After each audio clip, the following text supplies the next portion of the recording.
오늘도 하나님의 놀라우신 은혜가 여러분과 함께 하시기를 주의 이름으로 축원합니다.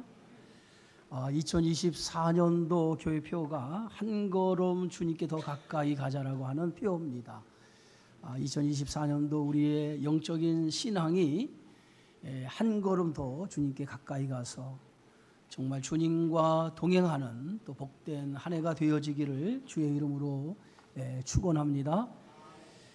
오늘 본문의 말씀은 한 이방인의 믿음을 소개하고 있습니다. 여러분, 이방인 하면 유대인들은 이방인들을 상당히 경멸을 합니다. 다윗도 골리앗과 싸울 때에 할례 받지 않은 블레셋 사람이 누구이기에 살아계신 하나님의 군대를 모욕하느냐라고 할 정도로 유대인들은 아주 이방인들을 경멸을 했어요. 유대인들의 감사 기도가 있습니다. 첫째는 여자로 태어나지 않은 것을 감사했다고 그래요. 두 번째는 이방인으로 태어나지 않은 것을 감사했다고 합니다. 그만큼 유대인들에게는 이방인들에 대한 혐오감을 가지고 있다는 거예요. 그런데 오늘 본문에서 보면 예수님께서 이방인의 믿음을 칭찬을 했는데 내가 이스라엘 중에서 이만한 믿음을 보지 못했다. 이방인들에도 이런 믿음을 못 봤는데 이방인인 그 백부장이라고 하는 사람의 믿음을 보았다는 거예요.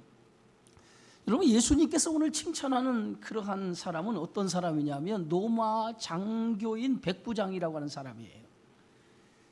이 백부장은 로마 군인으로서 100명의 자기 부하를 거느린 사람이 바로 백부장입니다. 오늘 이 본문과 병행 본문인 누가복음을 보면 백부장에 대해 보다 자세하게 소개를 하고 있어요. 오늘 누가복음 7장에 보니까 그가 우리 민족을 사랑하고 또한 우리를 위하여 회당을 지었다라고 이렇게 말합니다. 이 백부장은 유대 민족을 사랑하고 유대인을 위해서 회당을 지을 정도로 대단히 유대 민족에 대한 따뜻한 마음을 가진 사람이라고 하는 거예요. 그런데 오늘 예수님께서 이 가버나움이라고 하는 곳에 들어가실 때에 예수님 앞에 나와서 간구한 사람이 바로 백부장이라고 하는 사람이에요. 오늘 가버나움이라고 하는 곳은 갈릴리 북쪽 중앙에 자리를 잡고 있고요. 예수님의 주된 사역의 중심지가 이 가버나움입니다. 그래서 예수님이 이 가버나움에서 자라셨고, 그리고 이곳에서 어느 곳보다도 많은 이적을 행하신 장소가 이 가버나움이라고 하는 곳입니다. 이제 예수님께서 이런 가버나움에 들어가시자 이 백부장이 예수님께 나와서 간구를 하는 거예요. 근데 그 간구의 내용이 보면 자신의 문제가 아니라 하인의 문제를 가지고 예수님께 나와서 간구하였다는 거예요. 그럼 그 백부장의 하인의 문제가 어떤 문제입니까? 오늘 성경에 보니까 자신의 하인이 중풍병으로 몹시 괴로워하고 있다는 거예요. 여러분, 중풍병이라고 하는 병은 사지가 마비되는 병입니다. 그래서 움직일 수가 없죠. 그런데 이 백부장의 종이 이 중풍병에 걸려서 움직이지도 못하며 몹시 괴로워하고 있다는 거예요. 그래서 그 백부장은 자신의 이 하인의 그 중풍병에 걸린 그 괴로워하는 그 모습을 보고 예수님께 나온 거예요. 그래서 예수님께 나와서 예수님 앞에 지금 간구하고 있는 걸 볼 수 있어요. 당시 시대적인 상황을 보면요, 이 종은 사람으로 여기지 않습니다. 짐승과 동일하게 취급할 정도였어요. 그런데 하인의 문제로 예수님께 나왔다라고 하는 것 자체가 백부장의 인격이 얼마나 훌륭한가, 그것을 우리는 볼 수가 있어요. 백부장이 이제 예수님께 나와서 예수님을 향해서 주여라고 부릅니다. 주여.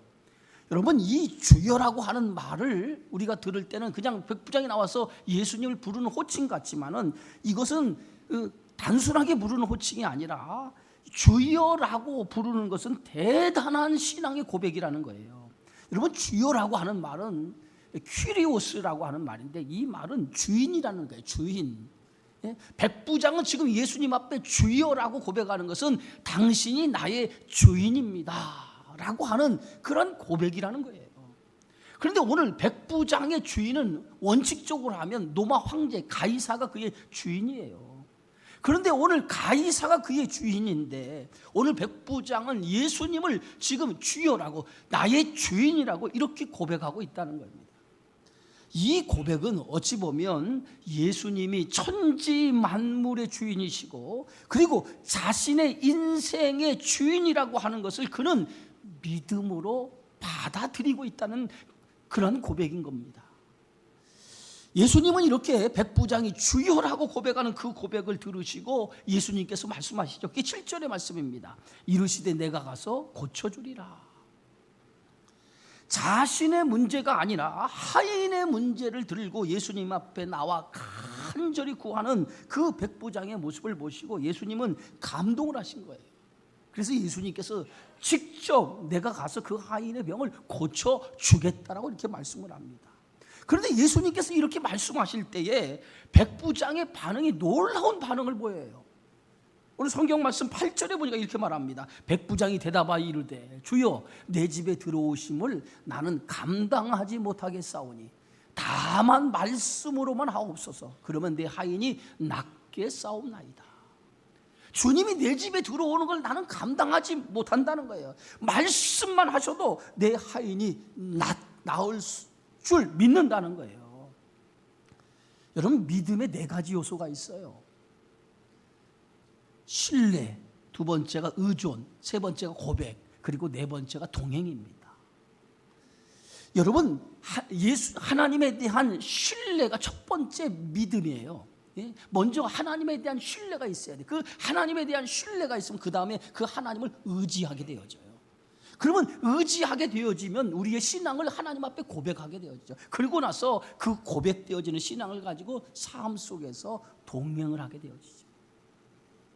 백부장은 먼저 예수님에 대한 철저한 신뢰의 모습을 보이는 걸 볼 수 있어요. 말씀만 하셔도 낫겠습니다. 이 고백은 예수님에 대한 무한한 신뢰예요. 무한한 예수님에 대한 신뢰가 그의 밑바탕 속에 깔려 있다는 거예요. 당시 사람들은 예수님의 이적을 직접 눈으로 보기를 원했어요. 또한 예수님께 직접 손을 대거나 뭐 어떤 그 안수기도를 해주거나 어떤 행위를 통해서 그들은 어떤 기적을 체험하기를 원했다는 거예요. 여러분, 아람의 군대 장관 나하만이 자신의 병을 고치기 위해서 아람에서부터 이스라엘 땅까지 엘리사를 만나기 위해서 찾아가죠. 그래서 엘리사의 집 앞에 서 있을 때에 엘리사가 자신의 하인을 내보내면서 저 요단강에 가서 몸을 7번 씻으라고 말하라. 그러면 병이 깨끗이 낫는다는 거예요. 그 말을 전하고 오라고 그랬어요. 이제 하인이 가서 그 엘리사에게 요단강에 가서 몸을 7번 씻으면 내 주인이 당신의 몸이 깨끗이 낫는다고 이렇게 말합니다. 그러니까 가서 요단강에 가서 몸을 7번 씻으십시오 라고 그렇게 얘기를 했어요. 그랬더니 나만이 이 하인의 소리를 듣고 대단히 노여워해요.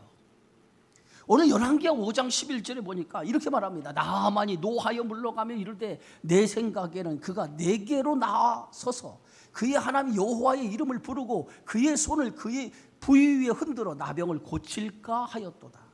이 나만의 생각이 어떤 생각입니까? 엘리사가 직접 나와서 하나님의 이름으로 자기의 환부에 손을 대어서 기도해서 고칠까 했다는 거예요. 그런데 오늘 엘리사가 직접 나오지도 않고 하인을 시켜서 저 요단강에서 당신의 몸을 7번 씻으면 당신의 몸이 깨끗하게 나을 수 있습니다라고 그 말만 전하니까 나만이 화가 난 거죠. 이것이 대부분 사람들의 믿음의 수준이라는 거예요. 뭔가 눈으로 보고 뭔가 만져야만이 믿을 수 있는 그 믿음. 보지 않고는, 듣지 않고는 믿지 못하는 그러한 믿음이 대부분 사람들의 믿음의 수준이라는 거예요. 여러분, 우리의 믿음은 어떻습니까? 말씀만 하옵소서. 주님이 말씀하시면 그 말씀이면 충분합니다. 그런 믿음이 여러분에게 있습니까? 말씀만 하셔도 이 말씀으로 내 병이 나을 줄 믿습니다라고 하는 그러한 믿음이 있느냐 말이에요. 성경에 보면 수많은 이적의 사건이 나와요. 특별히 병자들을 고치는 사건이 나오는데 이 성경의 말씀을 읽으면서 이것이 주님이 우리에게 주신 말씀이라고 믿고 이 말씀을 읽는 순간 이처럼 내 병도 나을 것이다 라고 하는 그러한 말씀을 믿는 믿음이 있냐 이 말이에요. 뭔가 기도를 받기 이전에 머리에 손을 얹고 먼저 만져서 기도를 받기 이전에 이 말씀 그대로 믿고 믿습니다. 주님 이 말씀처럼 되기를 원합니다. 나는 믿습니다. 그런 믿음이 있냐 이 말이에요. 이 백부장의 믿음은 보고 믿는 것이 아니에요. 말씀만 하옵소서, 말씀만 하옵소서. 이 말씀만 하옵소서라고 하는 것은 예수님에 대한 무한한 신뢰를 지금 가지고 있다는 거예요. 여러분 예수님이 직접 가지 않고 말씀만 해도 나을 줄 믿었다라고 하는 것은 이것은 백부장의 믿음 속에서 예수님이 누구인가를 인정하는 믿음이라는 거예요. 여러분 예수님이 누구십니까? 말씀으로 천지 세상을 만드신 창조하신 분이에요. 요한복음 1장 1절에 보니까 태초에 말씀이 계시니라. 이 말씀이 곧 하나님과 함께 계셨으니 이 말씀은 곧 하나님이시니라. 예? 하나님은 말씀 그 자체라는 거예요. 로고스. 예? 그 자체가 바로 하나님이시라는 거예요. 그래서 말씀이 육신이 되어 우리 가운데 오셨다는 거예요. 그 하나님이 말씀인데 그 말씀이 육신의 몸을 입고 이 땅에 오신 분이 누구야? 그리스도라는 거예요. 예수님이라는 거예요. 응? 여러분 모세가 광야에 애굽에 나와서 광야에 들어가서 시내산에 올라가죠. 시내산에 올라가서 40일 동안 머물면서 있을 때에 땅 아래에서는 이스라엘 백성들이 우리를 애굽에서 인도하는 신을 보여달라고 요구를 합니다. 왜냐하면 이제 자신들을 인도한 모세가 시내산에 올라가니까 그들이 두려웠던 거예요. 두려운 나머지 애굽에서 우리를 인도하는 신을 보여달라고 아론에게 요구를 해요. 하도 그들이 신을 보여달라고 요구를 하니까 아론이 그들에게 있어서 모든 금부치를 다 걷어다가 그 애굽에서 인도한 신의 형상을 만들어서 그들에게 보여줍니다. 이것은 어떤 의미냐면 애굽에 400년을 살면서 애굽의 모든 신들은 다 형상을 가지고 있어요. 그러니까 애굽 문화에 익숙했던 이스라엘 백성들은 애굽의 모든 신들이 형상을 가지고 있기 때문에 자신들을 인도한 신도 어떤 형상 눈으로 보기를 원했던 거예요. 그래서 아론에게 형상을 만들어서 우리를 애굽에서 인도한 신을 보여달라는 거예요. 그러니까 아론이 형상을 만들었어요. 그게 어떤 형상입니까? 금송아지예요. 금송아지 형상을 만들어 놓고 아론이 이스라엘 백성들에게 보여주면서 이것이 너희를 애굽에서 인도하여 낸 신이라고 보여줍니다. 그제서야 백성들이 그 신을 보고 기뻐하며 즐거워하며 춤을 추며 그 금송아지 앞에 경배하기 시작을 해요. 모세가 두 돌비를 가지고 산 아래 내려오다 보니까 땅 아래서 난장판이 벌어진 거예요. 금송아지 앞에 춤을 추고 그 앞에 절하며 경배하는 모습을 보고 기가 찬 거예요. 그래서 들고 있던 두 십계명 돌비를 땅으로 내려치지요. 여러분 하나님이 어떤 형상을 가지고 있는 거 그 하나님이 아니죠. 오늘 모든 우상은 형상이 있다고 하는 것은 뭐냐? 우상은 인간이 만든 거예요. 인간이 만든. 하나님은 형상이 없어요. 스스로 존재하시는 분, 그게 하나님 아닙니까? 그래서 하나님은 말씀 그 자체가 하나님이에요. 말씀. 하나님이 천지를 창조하실 때에 어떻게 창조했습니까? 빛이 있으라. 하나님 말씀하시니까 빛이 생겼어요. 빛뿐만이 아니라 하늘과 땅과 해와 달과 별, 모든 이 세상의 모든 창조, 모든 것들을 하나님이 다 말씀으로 창조하셨어요.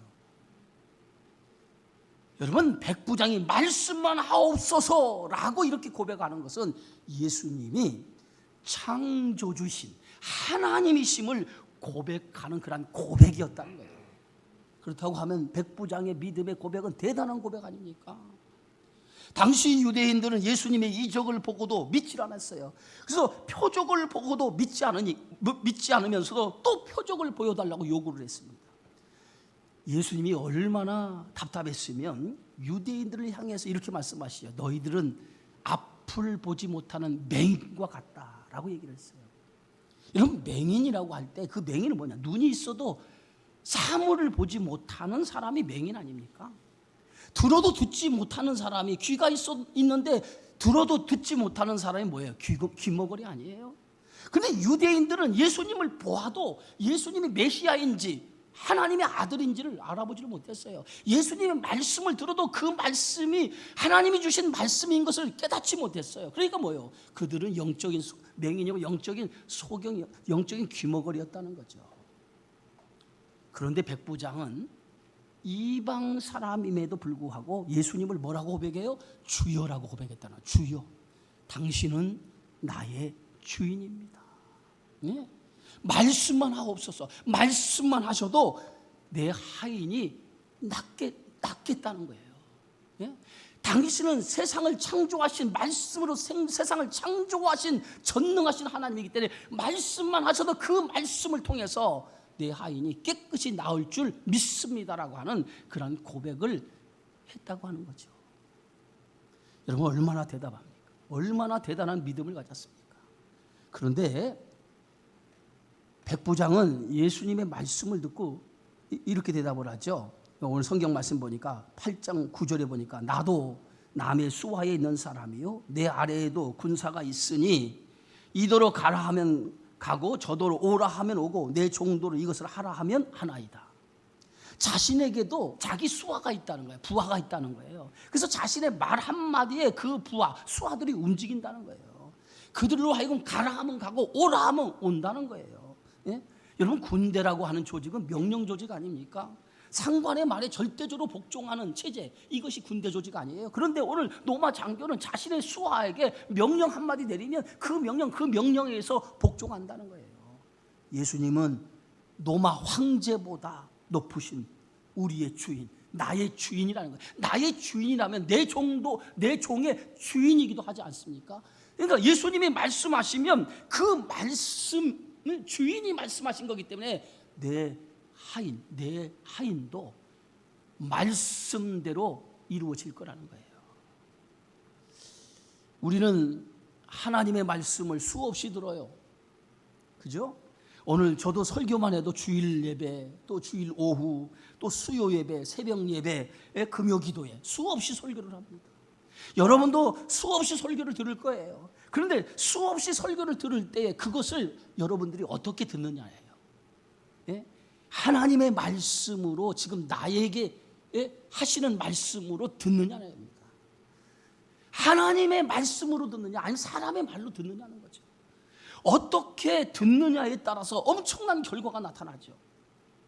하나님의 말씀으로, 그 말씀, 하나님의 태초의 천지를 창조 그 능력의 말씀으로 그 말씀을 내가 받고 들으면 놀라운 역사가 일어나게 되어지지만은, 그러나 하나님의 말씀으로 듣지 못하고 그것을 그냥 한낱 그냥 소리로, 한쪽 소리로, 한쪽 귀로 듣고 한쪽 귀로 흐르는 것처럼 소리로 들어버리면 아무런 말씀의 역사도 없고 말씀의 능력도 없고 내 삶의 변화도 일어날 수 없다는 거예요. 오순절날 베드로가 말씀을 전하기 시작합니다. 그런데 거기에 각국에 있는 사람들이 다 모여서 베드로가 설교한 설교를 듣기 시작을 했어요. 그런데 그 설교를 들을 때 그들이 어떻게 들었냐? 베드로, 저 무식한 고기 잡는 베드로의 소리로 듣지 않았다는 거예요. 베드로가 설교한 그 소리를, 그 무식한 고기 잡는 어부의 소리를 듣지 아니하고 하나님의 말씀으로 들었다는 거예요. 그 하나님의 말씀으로 듣는 순간에 그 오순절날에 모였던 사람들의 변화가 일어나기 시작했어요. 오늘 성경 말씀 사도행전 2장 41절에 보니까 그 말을 받은 사람들은 세례를 받았다는 거예요. 그날 세례를 받았다는 건 뭡니까? 그 날에 오늘 베드로의 설교를 듣고 예수 그리스도를 구주로 영접하기 시작했다는 거예요. 그래서 그날에 예수 그리스도를 영접해서 예수님의 제자가 된 사람이 신도의 수가 3,000이나 더했더라. 하나님의 말씀으로 들었는 순간에 그들의 삶에 변화가 일어난 거예요. 예? 여러분, 오늘 강단에서 쏟아지는 수많은 하나님의 말씀, 그 말씀을 하나님 말씀으로 붙잡고 그 말씀을 가지고 내 삶 속에 녹여서 그 말씀을 가지고 살아가려고 해보시기 바랍니다. 그때부터 하나님의 말씀의 역사가 나타나기 시작한다는 거예요. 예수님은 백부장의 고백에 놀랐습니다. 오늘 성경에 보면 이렇게 써 있죠. 10절에 보니까 예수께서 들으시고 놀랍게 여겨 따르는 제자들에게 이르시되 내가 진실을 너희에게 이르노니 이스라엘 중 아무에게서도 이만한 믿음을 보지 못하였다. 예? 예수님이 그 백부장의 고백을 듣는 순간에 놀랐다는 거예요. 왜냐하면 이스라엘 사람들 중에서 이 백부장과 같은 그런 믿음을 보인 자가 없는데 이 이방인인 백부장이 그런 믿음을 예수님에게 보이는 것을 보고 놀라웠다는 거예요. 여러분, 히브리서 11장 6절에 보니까 믿음 없이는 하나님을 기쁘시게 하지 못한다고 그랬어요. 하나님을 기쁘게 하는 믿음이 뭡니까? 하나님에 대한 절대적인 신뢰를 갖는 거예요. 절대적인 신뢰. 우리는 하나님을 믿는다고 하면서 그렇게 살지 못하죠. 왜 그렇습니까? 믿는 것과 사는 것이 별개라고 생각하기 때문에 그렇죠. 믿음이 내 삶과 아무런 관계가 없으면 그건 믿음이 아닙니다. 예? 삶이 곧 믿음이어야 돼요. 어떤 형편과 상황에도 하나님에 대한 믿음이 있는 사람은 요동하지 않는 거예요. 예? 그것이 믿음이에요. 어떤 상황, 환경에 따라서 내 믿음이 막 요동한다? 그건 믿음이 아니죠. 믿음은 하나님에 대한 절대적인 신뢰이기 때문에 어떤 상황이나 환경이 있다 할지라도 그 상황과 환경에 따라 움직이지 않고 요동하지 않는 게 그게 믿음이라는 거예요. 여러분, 사드락과 메삭과 아벳느고의 신앙이 어떤 신앙입니까? 그리 아니하실지라도예요. 그리 아니하실지라도. 풀물불에 던져 넣어도 하나님이 건져주실 것이고 그리 아니하실지라도 괜찮다는 거예요. 어떤 상황이나 환경이 중요하지 않다는 거예요. 하나님에 대한 견고한 믿음이 중요한 거지 어떤 상황이나 환경이 중요하지 않다는 거예요. 하박국 선지자의 고백도 마찬가지 아닙니까? 예? 하박국 3장 17절 보면 비록 무화과 나무가 무성하지 못하며 포도나무에 열매가 없으며 감람나무에 소출이 없으며 밭에 먹을 것이 없으며 우리의 양이 없으며 외양간에 소가 없을지라도 그랬어요. 오늘 하박국 선지자의 고백 속에 가만히 보세요. 없고 모든 것이 다 없는 절망적인 상황이에요. 그런 절망적인 상황이 자기 삶 속에 지금 펼쳐지고 있단 말이에요. 아무런 희망이 없는 절망적인 상황이 펼쳐지고 있는데 하박국 선지자는 즐거워하며 기뻐한다고 했어요. 즐거워하며. 어떻게 절망적인 상황에서 기뻐하고 즐거워합니까? 근데 그 원인을 이렇게 말합니다. 여호와로 인하여 기뻐하고 즐거워한다는 거예요. 예? 하나님 때문에 기뻐하고 즐거워한다는 거예요. 그러니까 그의 신앙은 환경이나 상황이 중요하지 않고 내 안에 하나님에 대한 신뢰가 있느냐는 거예요. 내가 하나님에 대한 믿음이 있느냐는 거예요. 하나님에 대한 굳건한 신뢰, 믿음이 내 안에 있느냐예요. 그래서 오늘 하박국 3장 19절에 하박국 마지막 절에 이렇게 써 있어요. 이렇게 기록하면 주 여호와는 나의 힘이시라. 나의 발을 사슴과 같게 하사 나를 나의 높은 곳으로 다니게 하시리로다. 그 절망, 민족이 지금 이제는 곧 나라가 멸망할 위기에 처해 있단 말이에요. 아무런 희망이 보지 않고 모든 것이 다 절망적인 상황이에요. 그러나 그 절망적인 상황에서 오늘 하박국 선지자는 뭐예요? 흔들리지 않고 요동하지 않는 이유가 있는데 여호와가 나의 힘이라는 거예요. 할렐루야. 이 믿음이 있어야 돼요. 여러분에게도 이 믿음이 어떤 절망적인 상황, 어떤 내 상 속에 어떤 상황이 벌어져도 그 믿음이 있으면 절대로 흔들리지 않아요. 응?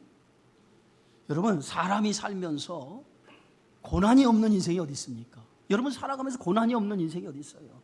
고난은 누구에게나 다 있어요. 그러나 그 고난 속에서 어떤 믿음을 가지고 사느냐예요. 응? 여러분, 사망의 음침한 골짜기는 다닐 수 있어요. 누구나 사망의 음침한 골짜기를 지나갈 때가 있어요. 그러나 사망의 음침한 골짜기를 지나가는 게 중요하지 않아요. 뭐가 중요해요? 그때 누구와 함께 하느냐요. 누구와 함께. 사망의 음침한 골짜기를 다닐 때 누구와 함께 하느냐가 더 중요한 거예요. 그래서 다윗은 이렇게 얘기하잖아요. 주의 지팡이와 막대기로 나를 안위하시나이다. 사망의 음침한 골짜기를 지나가는데 그때 주님의 지팡이와 막대기가 나를 지켜준다는 거예요. 그런 믿음이 있기 때문에 두렵지 않다는 거예요. 믿음은 바로 그런 거예요. 하나님에 대한 절대적인 신뢰, 그게 믿음이에요. 그래서 고린도전서 15장 부활장에 사도 바울은 이렇게 말합니다. 사망아, 너의 승리가 어디 있느냐? 사망아, 내가 쏘는 것이 어디 있느냐? 사망이 쏘는 건 죄요. 죄의 권능은 율법이라. 우리 주 예수 그리스도로 말미암아 승리를 주시는 하나님께 감사하노니.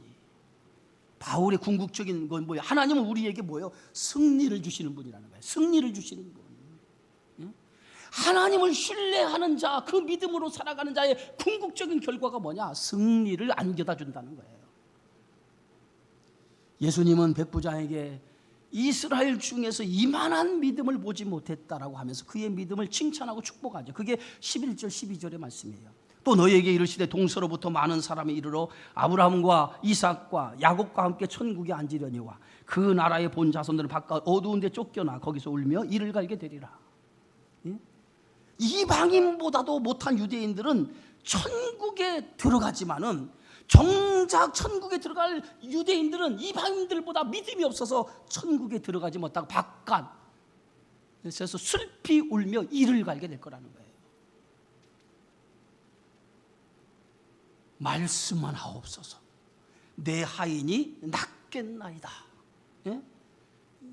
여러분, 이 믿음을 예수님 앞에 보였을 때 예수님께서 뭐라고 말씀하신지 아십니까? 그게 13절이에요. 우리 함께 다 같이 한번 읽어봅시다.